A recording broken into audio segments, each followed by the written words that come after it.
Om Yogena Chittasya Padena Vacham Malam Sharirasya Cha Vaidyakena Yopakarottam Pravaram Muninam Patanjalim Pranjaliranatosmi.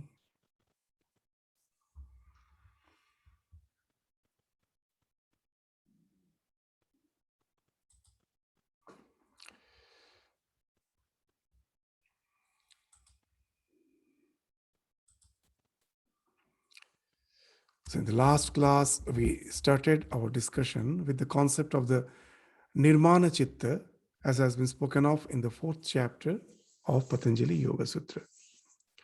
So Nirmana Chitta, as per the tradition is concerned, as per all the schools are concerned, interpret it as some construed mind which the yogis, quite evolved yogis, can create so as to expedite their karma, so that through the various bodies they can expedite their karmas.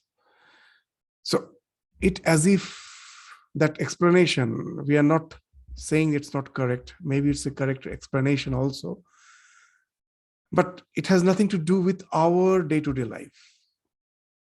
For most of us, the Nirmana Chitta can be discussed from the standpoint of the modern psychology by interpreting as the mental modules. So if I take the sutra, the 4th sutra, which we started discussing in the last class, that Nirmana Chittani Asmita Matrat. The moment the Asmita, the ego, comes into picture. In the Yoga Sutra, again and again, we find that the description of the Pancha Klesha, the 5 Kleshas, what are they? Avidya, Asmita, Raga, Dvesha, Abhinivesha. Because of the ignorance that I am the self, we forget that. We come in association with the Prakriti and we seeing our reflection in the psychophysical existence, which is a part of the Prakriti. Our psychophysical existence is not the real me. It's a part of nature. In that, the conscious principle, when it gets reflected, seeing its reflection there, it considers itself to be that psychophysical existence. And that's the ignorance, that's the avidya. From that, the first evolute is what? Asmita, the sense of this amness, that my amness is limited in this psychophysical existence.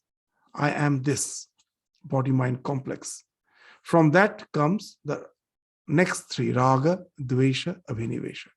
Attachment to the things which is favorable for my existence as a psychophysical being, aversion to the things which is not favorable to my psychophysical existence, and I have so much attachment to this psychophysical existence, abhisneha, that I fear death.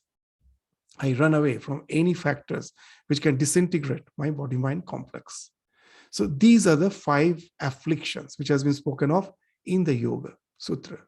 So here the second affliction, the asmita, has been spoken of as the thing, as a factor on which all the Nirmana Chittyas are as if hooked.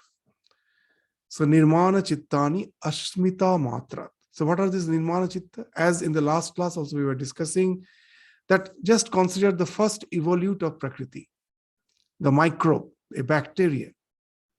The moment the sense develops that I am this small body, it immediately gets attached to the things which is favorable for that microbe body. It will be drawn towards the nutrients, that is the raga, the attachment, the desire. It will be aversive to the toxin. It will run away from it. That is the dvesha and abhinivesha, the fight and flight response.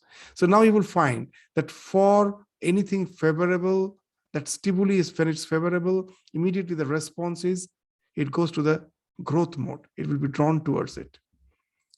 If the external stimuli is not favorable for its existence, it will immediately go to the protection mode. So these all various modes, they are getting crystallized to form mental modules. These mental modules, there are innumerable such mental modules. The moment the asmita comes into picture, this mental module starts forming, and they're innumerable. And now we will find very interesting that all these mental modules has been spoken of as the nirmana chitta. In Sanskrit, nirmana means to construct. When the asmita came into existence, we started constructing these mental modules, nirmana chittas. There are so many. And the fifth sutra, what it says, pravritti bhede prayojakam chittam ekam anekesham. But as per the circumstances, the pravritti bhede, you will see how nicely by interpreting nirmana chitta as the mental module as per the modern psychology is concerned, you'll find you can easily link up the sutras. The next sutra, what is it saying? Pravritti bhede, prayojakam chittam, ekam anekesham. That there are many mental modules, aneka. So if we take that interpretation that the yogi by his special power creates many chittas to expedite his karma, but here the next sutra is saying that all the chittas are not working together. Among all, only a particular chitta works. Anekesham ekam. Ekam means one among many. Ekam anekesham. That pravritti bhede, as per the circumstances, a particular module gets activated, and that only is acting. All others are hidden, shadowed. So there's no question of all working together to expedite your karma. So it becomes very difficult to interpret the sutra if you take that meaning as some siddhi. It becomes very easy to understand that it is nothing but the mental modules, which the modern psychology speaks of, is nothing but the nirmana chitta. There are many as per the circumstances. Pravritti bhede. As per the circumstances, we develop a particular pravritti, a particular desire, and a particular chittam. There's not all. Chittam ekam anekesham. That one of those nirmana chitta gets activated. And that has the fixed stimuli response conditioning. We are bound to respond to the situation as per the module's fixed stimuli response conditioning. And it gives us a feeling that I am deciding. But all those decisions are fixed. The mental module which gets activated, it has its own fixed mental this stimuli response conditioning, and the mind is bound to respond in a particular way. So that's what is being indicated in the fifth sutra. In the previous class, we discussed it quite elaborately. We are just giving a hint to just connect it. So we are not going to that elaborate discussion again for the same sutra. The next sutra is again speaks of the spiritual side of all these mental modules. Tatra dhyanajam anashayam. So you will have seen that all the mental modules are afflictive. That anything which is favorable to my psychophysical existence, I developed raga for it. All the mental modules which are based on the raga is actually speaks of the growth mental modules, so innumerable growth mental modules. And whichever mental modules took me to the protection mode by being afraid that I may that my psychophysical existence is at peril. So I went to the protection mode, and that created another set of mental modules. And they're all afflictive. They're either attached to the raga attachment or dvesha and abhinivesha, fight and flight response. So that way they're all afflictive. This anashaya means non-afflictive. So these all modules are afflictive. Only one is non-afflictive. What is that? Tatra dhyanajam. The mental module which we have designed. All other mental modules are by default. By my birth, we got it through this transmission of the genes or whatever you may call it. It's already there. It's by default. This is the one which you design.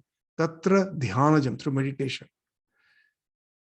This is on non-afflictive. So in this, we have to understand that how come this particular vritti, particular mental module, which we are designing, developing through meditation, is non-afflictive. So it's a very interesting thing that all the mental modules which I have got by default, they are all linked with worries and anxieties. How? That in this life, all my desires lead me to just hanker for something which is extraneous to me. This all the ashanas, like vittashana, wealth. I don't have wealth. It is something extraneous. I have to get it. Putrashana, it speaks of the relation, that I have to get children, I have to get married. It speaks of extraneous desire. And with this Pittashana and Putrashana, and the last comes Yashashana, the desire for name and fame. That also is something extraneous. The people have to recognize, acknowledge that you are a great person. So they're all your desires at last can be boiled down to these three ashanas. You just try to find out either it is Putrashana or Vittashana or Yashashana. All these are something which is depending on something external. As a result, they are always linked with worries and tension. How?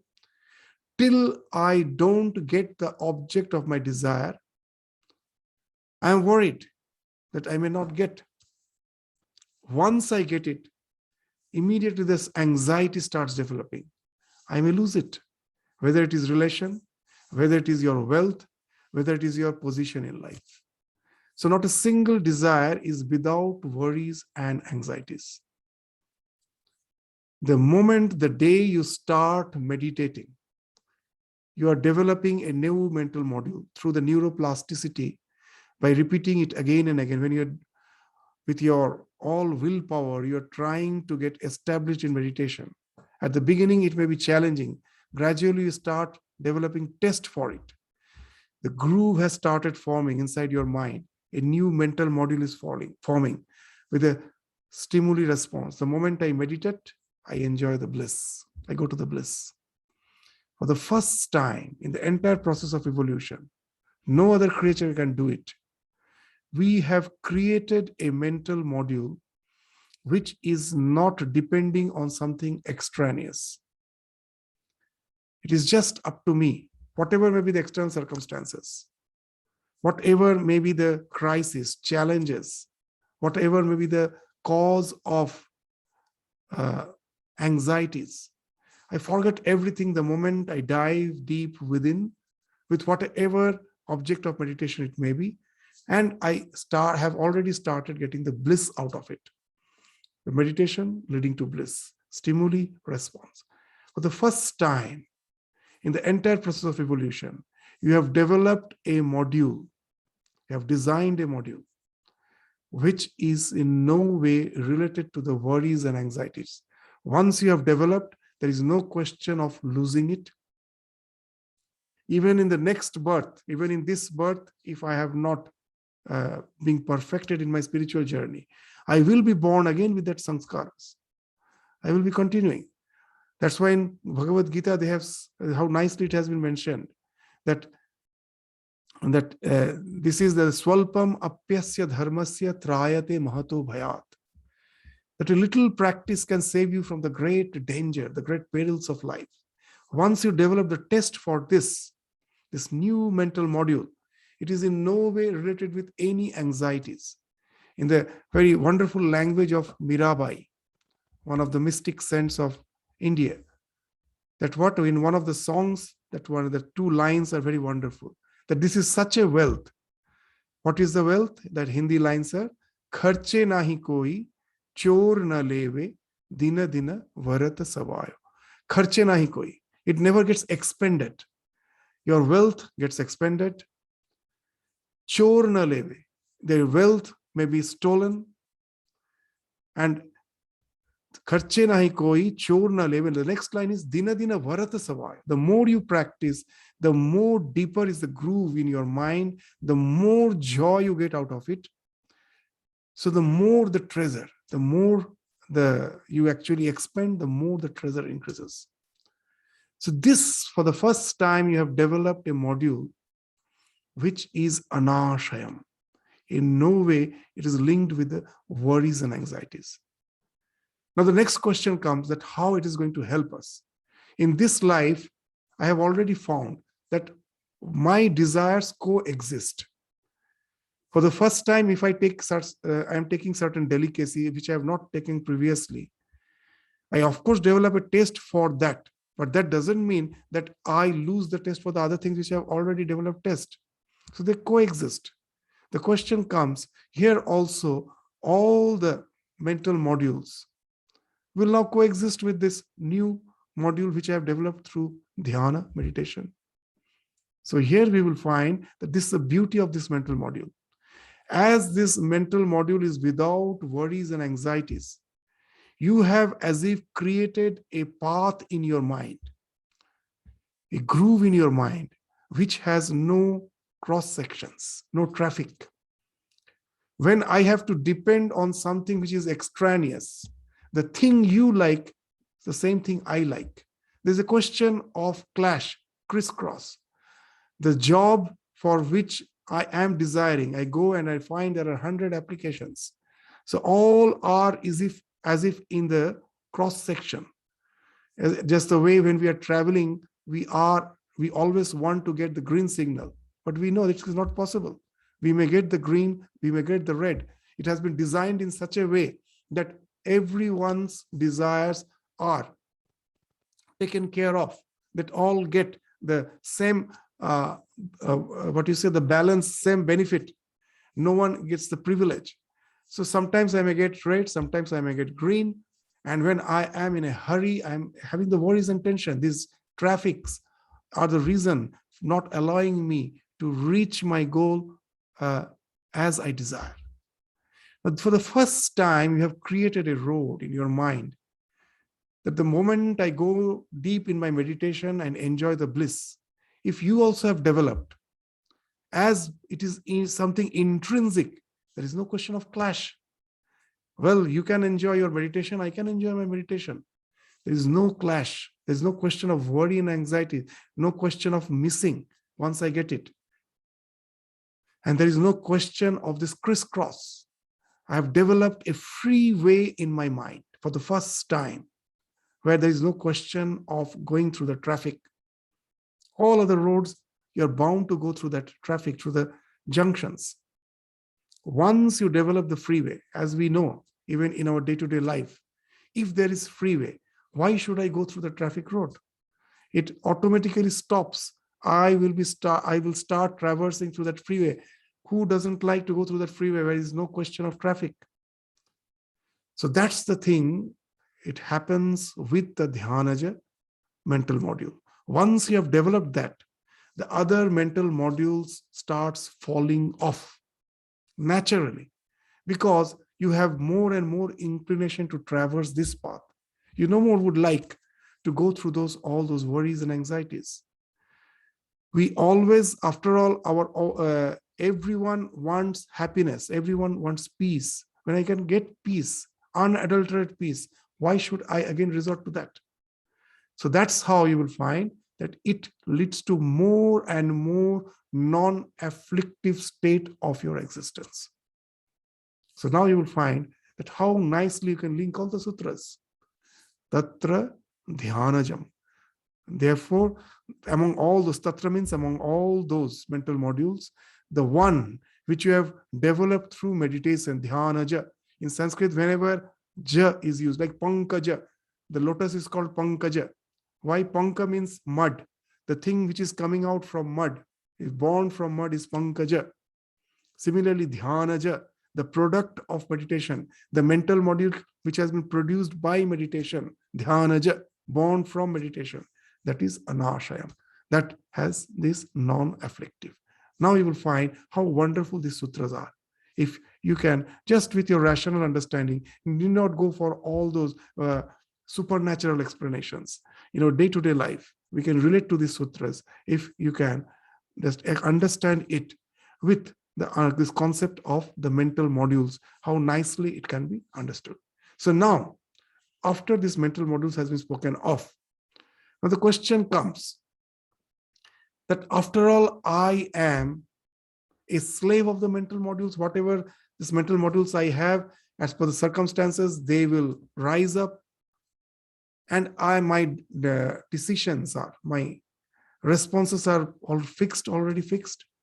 So what's the way out? So here in the next sutra, they will speak that already we found that you have to develop a new module called Dhyanaja. That's the way out. Otherwise, if you have not developed that mental module through meditation, all your actions are bound to lead to three types of karmas, three types of karma phala. The results of actions you have to accrue, and the results which you accrue are the three types. If you have developed that mental module, you are beyond all those karma. Otherwise, the karma is bound to have three types of results in your life. So now again you can relate this. Very nice. The seventh sutra. Karma ashukla akrishna yogina trividham itaresha. Very nice. Karma ashukla akrishna. Ashukla. Ashukla means that which is not white, means black. Means karma is neither white nor black. Ashukla means not white. Akrishna means not black. Means you are beyond good and evil. For whom? For yogina. Karma ashukla akrishna yogina. Because as he has developed this new mental module, his tendency is to traverse through that. The other desires has fallen off. If he has to do any other action, it is just for the sharira yatra, just to maintain his body. There is no as such attachment to all those actions. His attachment is only to the meditation. As a result, the actions which he is doing just for his maintenance of the body is in no way going to yield either good or bad, either good or evil results. So karma ashukla akrishna yogina. The one who has developed that, he can transcend, he has the capacity to transcend the effects of action, because all his actions becomes desireless. There's no desire, because his main desire is to enjoy the bliss of his meditation. Other desires has fallen off. So if the desire is not there behind the action is not going to yield any result. That's why we speak in karma yoga of detachment. The more detached you are, the least is the chance of accruing the results of the action. So that's what is mentioned. For yogi, karma is ashukla and akrishna.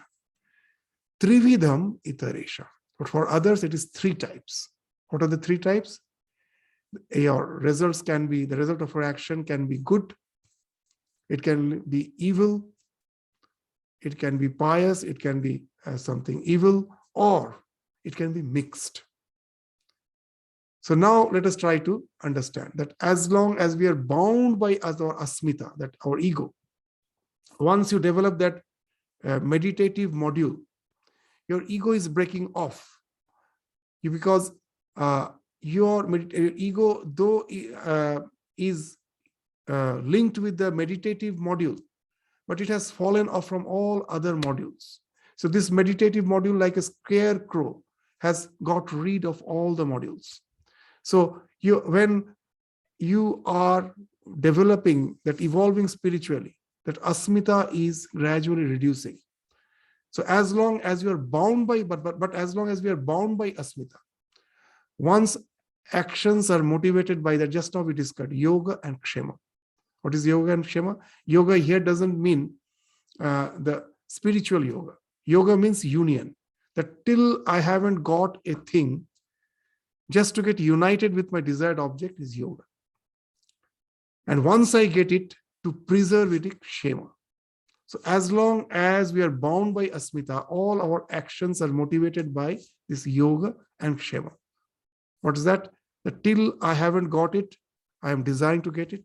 Once I get it, I have to preserve it. So now it results in a clash between the collective necessity and the individual necessity. Samashti swartha and Vyashti Swartha. So these words may be confusing, but you can easily understand if you take the example. Samashti Swartha, that there's just now we were discussing, that when we are going through the traffic, what is the Vyashti Swartha? What is the individual necessity? I want all the lights should be green. That's what I want. But there is something called Samashti Swartha. What's the Samashti Swartha? The government has made the traffic rules in such a way, they have programmed the traffic lights in such a way that all get the means equal scope for going to the destination. Sometimes I will be getting the red, sometimes I will be getting the green. So now, with the help of this example, we will try to understand what are good actions, what are evil actions, and what are mixed. Whenever I am suppressing my individual need as per the demand of the collective need, it's all good action. Means as long as you are following the traffic, it's okay. What's evil? When willfully I am transgressing the traffic, that is my own swartha, my own selfish needs, makes me transgress the collective necessity. They're all Krishna. But in our life, what happens? When I am driving, I know sometimes I'm in a hurry. I don't want to break the traffic rules, but it happens unknowingly. It happens, though my intentions are good, but because of my urge for some immediate necessities, I sometimes transgress.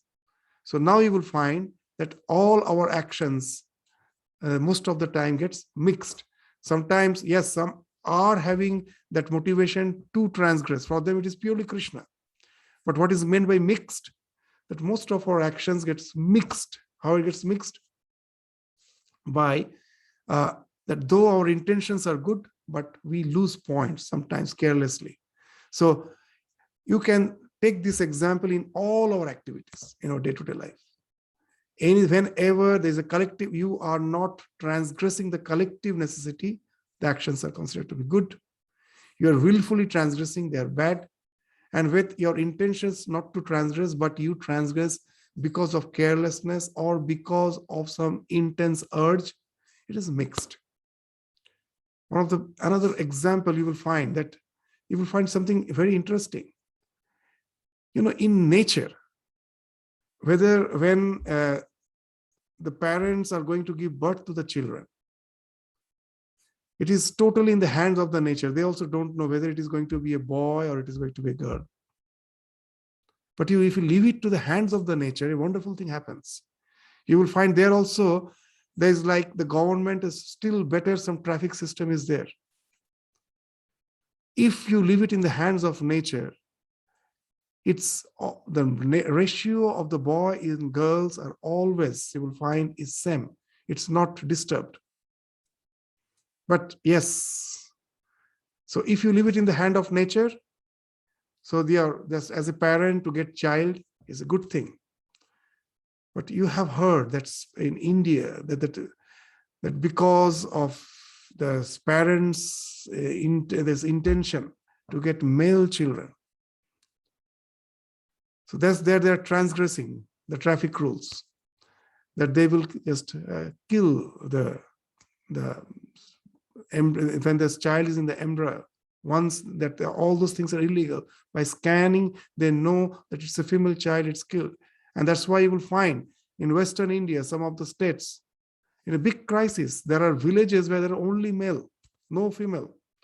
From eastern part of India, they're going to get their bride. So tremendous disparity has happened. So what has happened? My individual necessity has transgressed the collective necessity, which has been wonderfully planned by nature.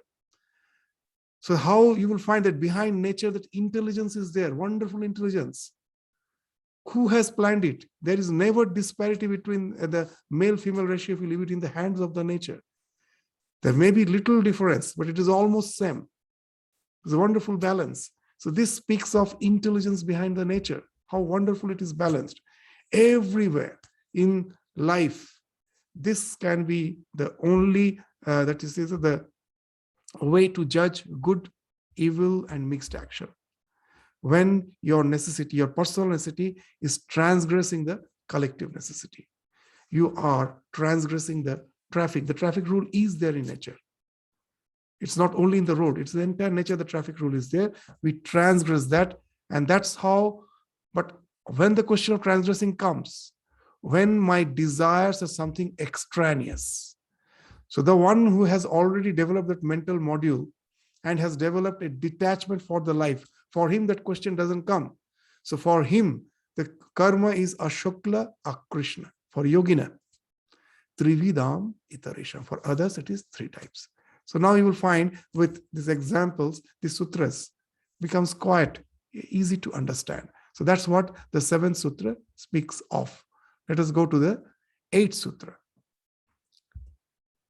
So from the 8th to the 13th sutras, this sutra from sutra number 8 to sutra 30, they will describe a concept in yoga which we have dealt with previously, called vasana. So there are innumerable, what's the vasana? There are innumerable desires in my subconscious mind.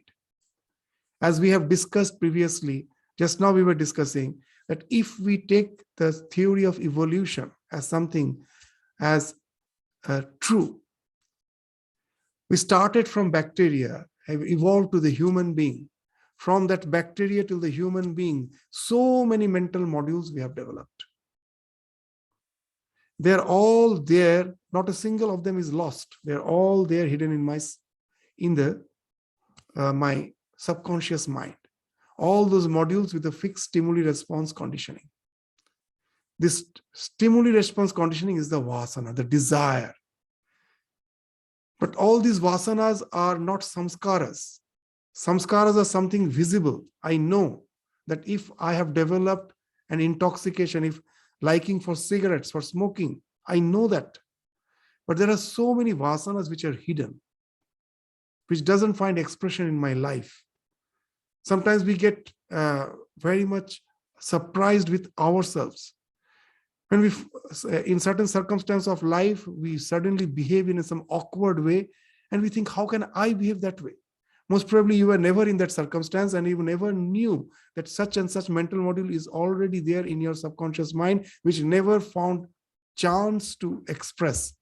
And suddenly in certain situation, it expressed and you are bewildered. You even just find, you cannot believe yourself. You think, how can I behave that way? It happens in our life. So all those vasanas, whether manifested or manifested, that will be dealt with from the 18th to the 13th sutra. So what it is speaking is very interesting. Tata tat vipaka anugunana eva abhivyakti vyasanana. So of these threefold works, which we have spoken of just now, that good actions, evil actions, and the mixed. So from as per this your what all vasanas will manifest in your life, all won't be manifested. So these are your all actions. Vipaka means the resultant. Vipaka means cooking. All these various vasanas are as if cooked in your mind. Of all those vasanas, the ones which are more predominant, that will decide the next course of your life. That your actions results in vasana in one hand, individual aspect, and another is karmashaya. That you will be gravitated. Ashaya means the receptacle. Your actions will gravitate you in a circumstance where your desires will be fulfilled. You know, it is a very wonderful thing. I previously, whether I have given this, I have told this story or not, it's a real story. When I joined in Lucknow, long back in one of our centers there, I still remember a boy from one of our quite devoted family. The family was devoted for 3 generations. So it was a misfortune that the boy somehow got drug addicted of that family. So the father and mother brought the child. They were staying in Calcutta, from there to Lucknow, so that he can get rid of the acquaintances there in Calcutta.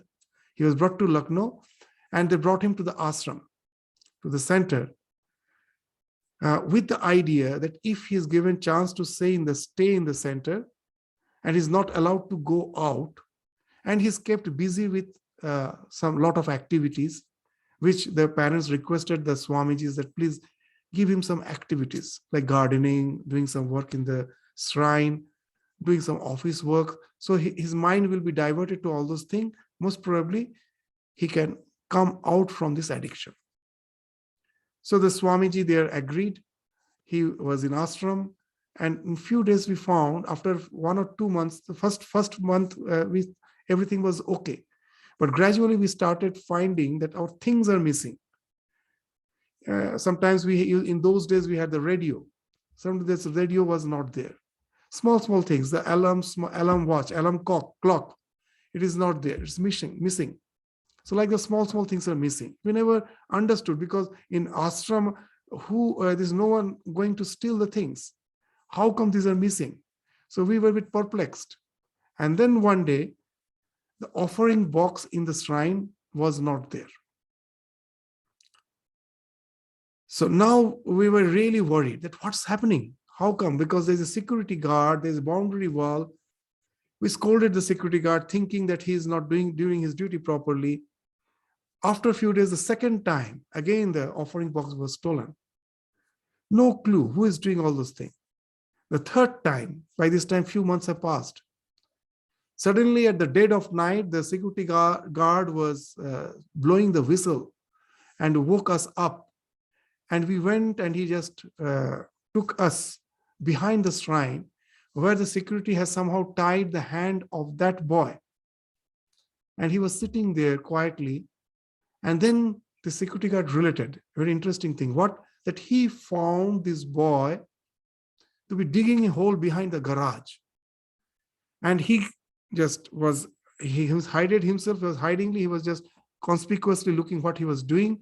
When he dug the hole, he was surprised to see that the previous 2 offering boxes were already dug inside.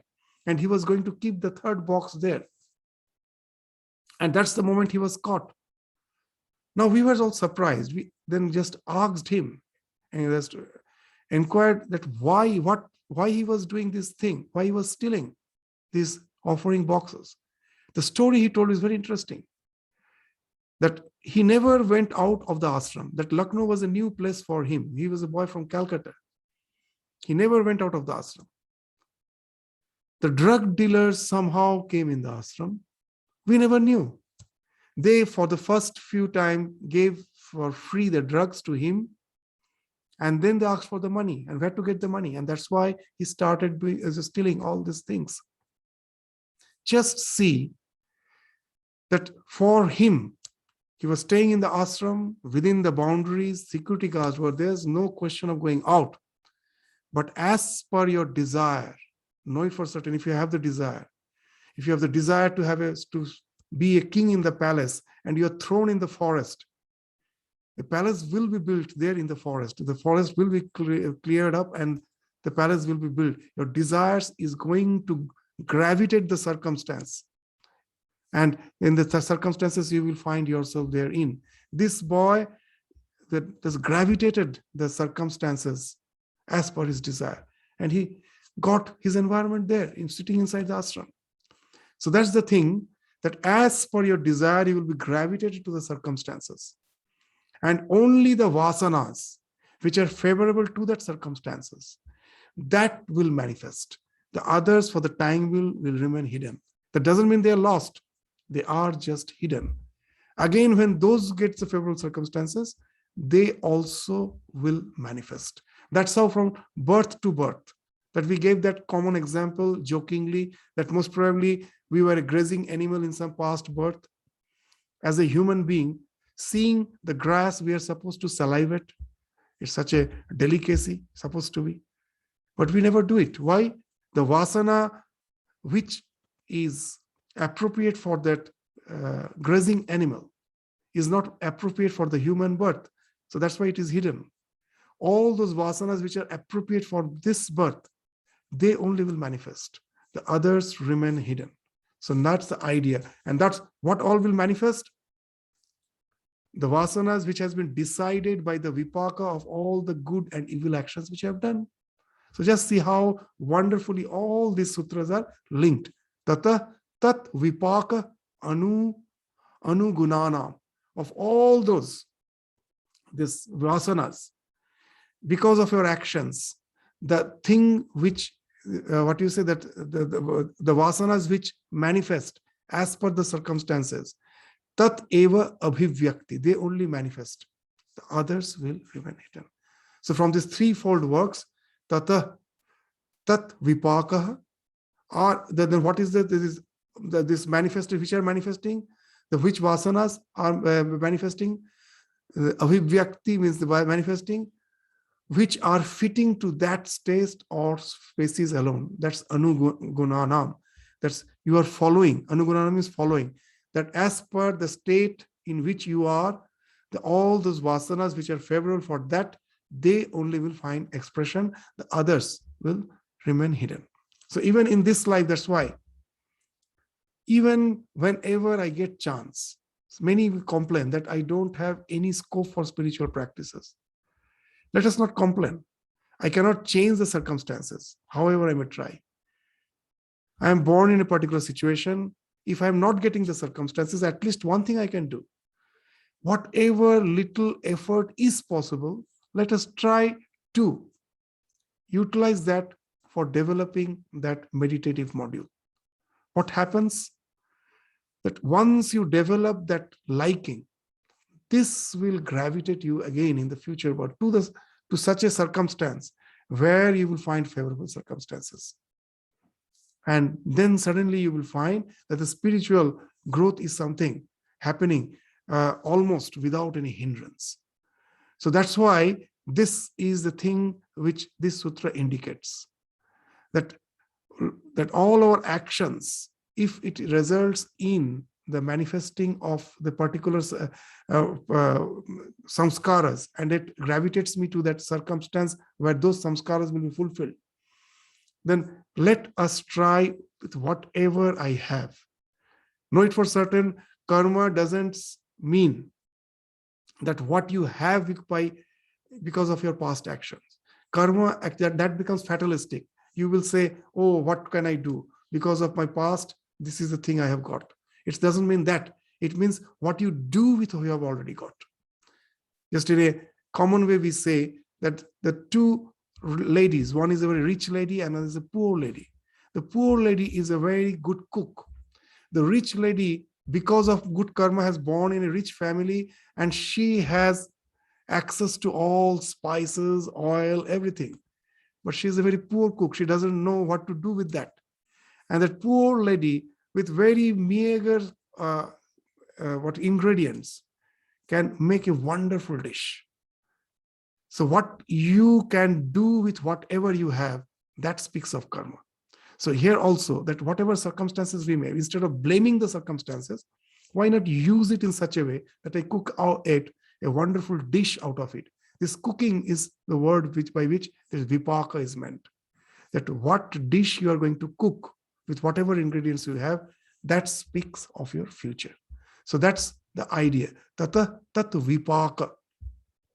Just whatever ingredients you have, with that you cook it in such a way that your sanskaras will take you to a circumstances where some wonderful samskaras which you have built, they will find favorable circumstances.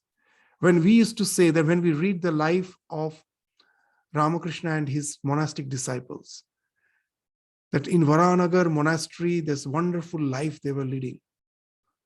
They were living their wonderful life in association with Ramakrishna. And we say, if we were born in that time.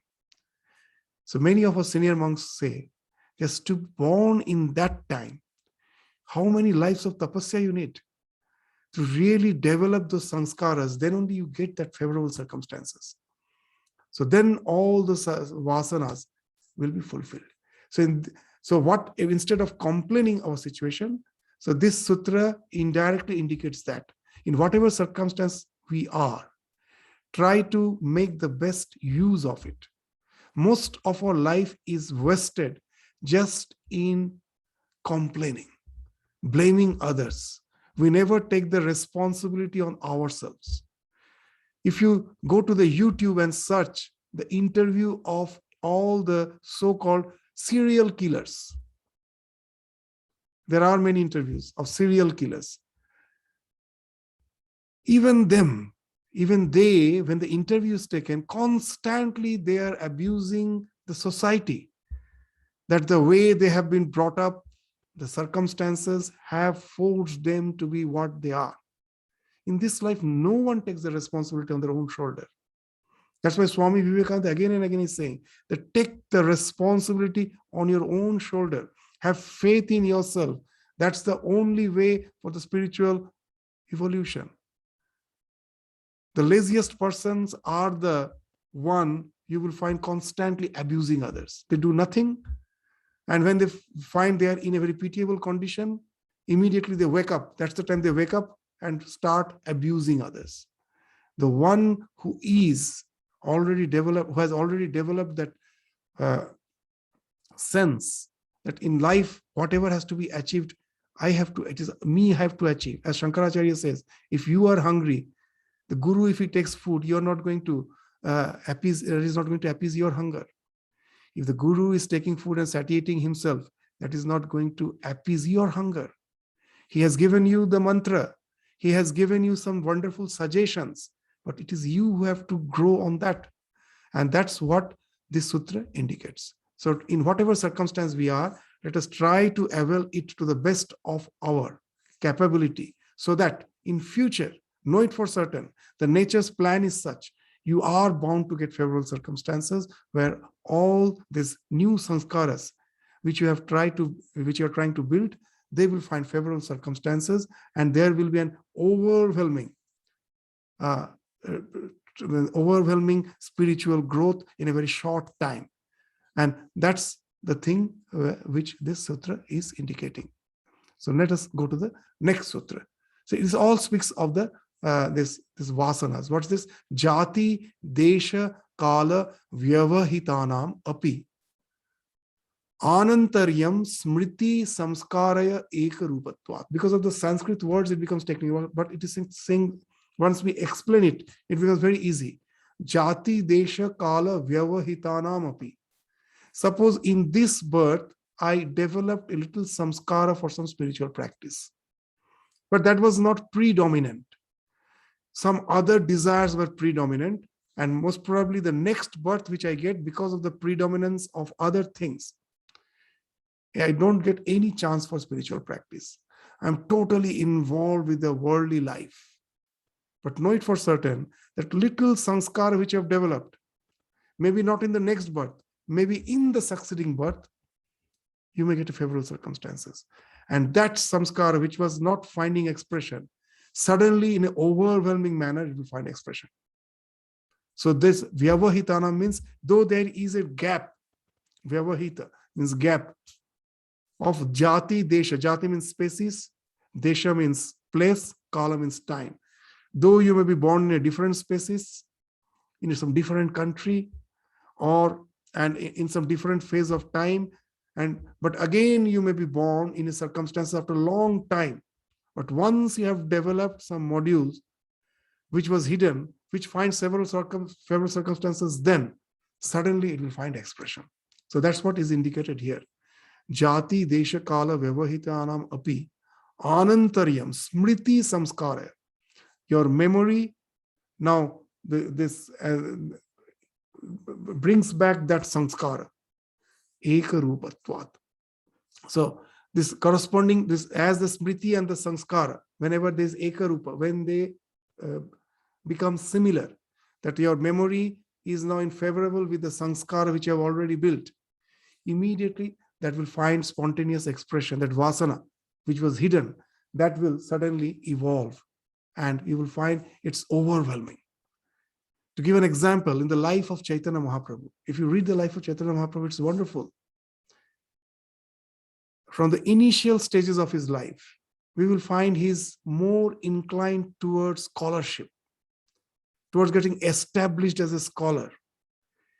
He even was aversive to the ones who were doing religious practice.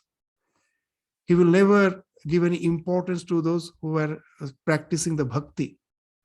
He used to tease them. He used to criticize them.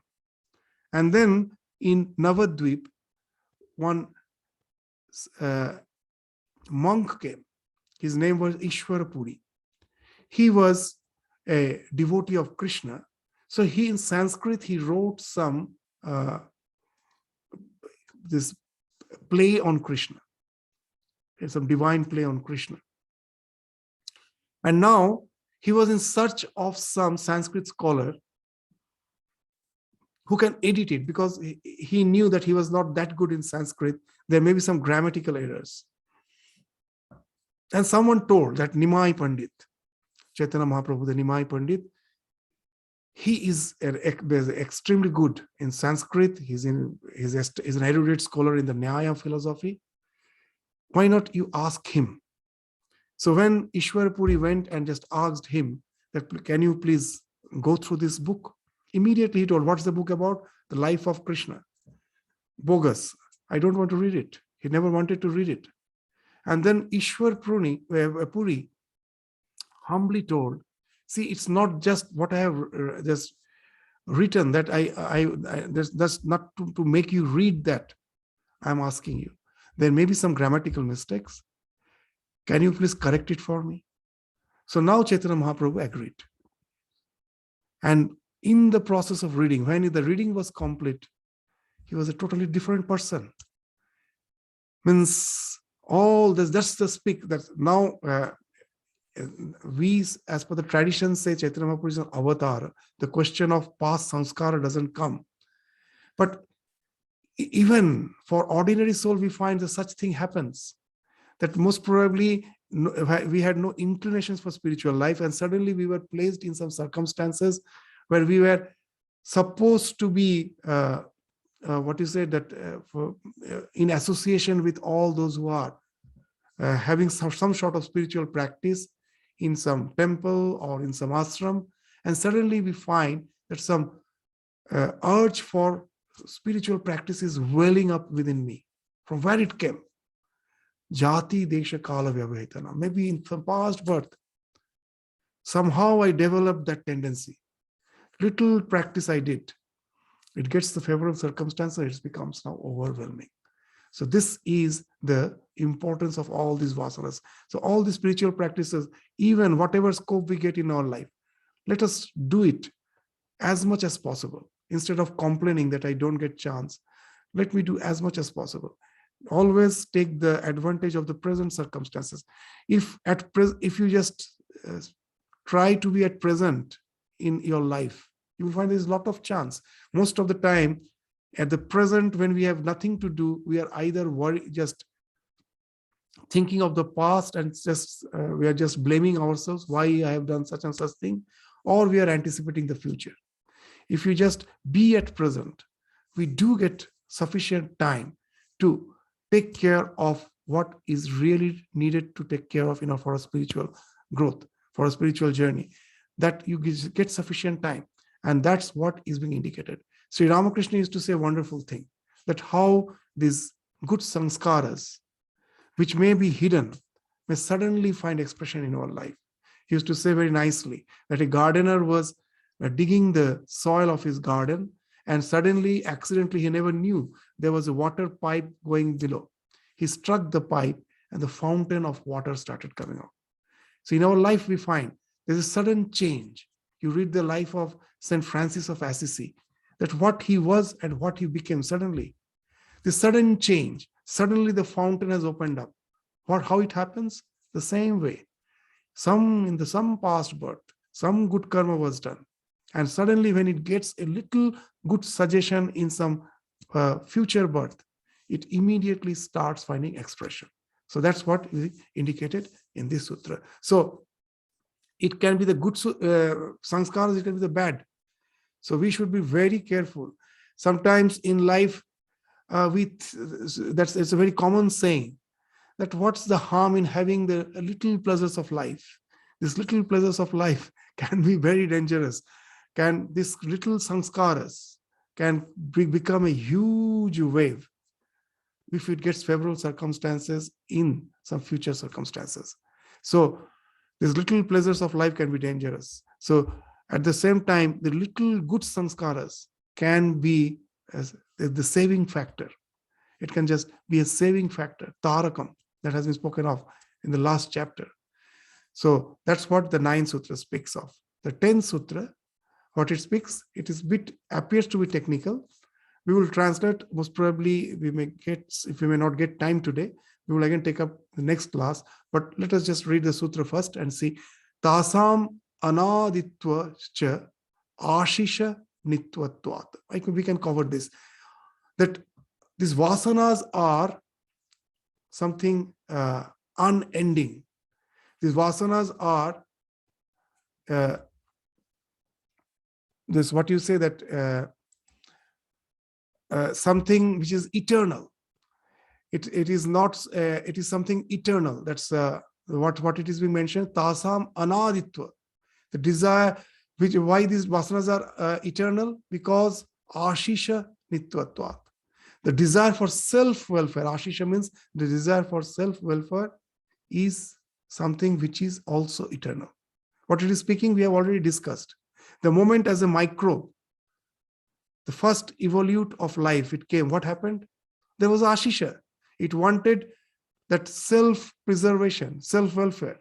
When it saw that there is a nutrient, it ran towards it. When it saw there is some toxin, it came away from it. This speaks of ashisha. As this ashisha is the primordial thing for any life, so these vasanas are also something which is eternal. The moment we get identified with our limited psychophysical existence, immediately the desire to protect it comes, and with that the mental module starts growing. So these modules are something anadi, eternal. It's from where it started, we don't know. Because why it is there? Because of the ashisha, the desire for the self-welfare. So that's the 10th sutra. The 11th sutra, that's a bit technical. So we will take up again in the next class. It's the words are technical, but actually what it's speaking of, we have already to a certain extent have discussed.